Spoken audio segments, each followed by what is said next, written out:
بیگ باش مجیب الرحمن له راشد خان نه ښه روان دی.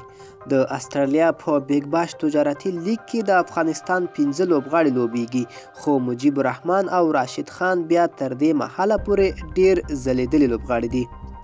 نن د بیگ باش 28مه لوبه د برسن هیټ او سیډني ټینډر لوبډلو ترمنځ وشوه چې مجیب الرحمن یو ځل بیا ښه توپ اچونه ترسره کړه او 2 لوبغاړي یې وسوځول. همداراز مجیب بیا په تیره یوه لوبه کې د بیگ باش لیګ د تاریخ څلورمه ښه توپ اچونه ترسره کړه چې 15 لوبغاړي یې په یوه لوبه کې وسوځول. راشد خان او مجیب الرحمن تر دې مهاله پورې 11 ویکټې ترلاسه کړي دي، خو مجیب بیا له راشد خانه ښه ځلیدلی دی. راشد خان په 7 لوبو کې 27 اورونه ترسره کړي دي چې 194 منډې یې ورکړي او 11 لوبغاړي یې سوځولي دي. یوه لوبه کې یې د 18 منډو په بدل کې 3 لوبغاړي سوځولي، اوسط یې 18.83 او اکانومي یې 7.18 ده.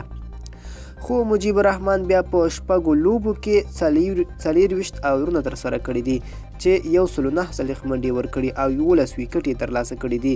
په یوه لوبه کې نوموړي د 15 منډو په بدل کې 15 لوبغاړي سوځولي دي، اوسط یې 14.450 او اکانومي یې 6.0 ده.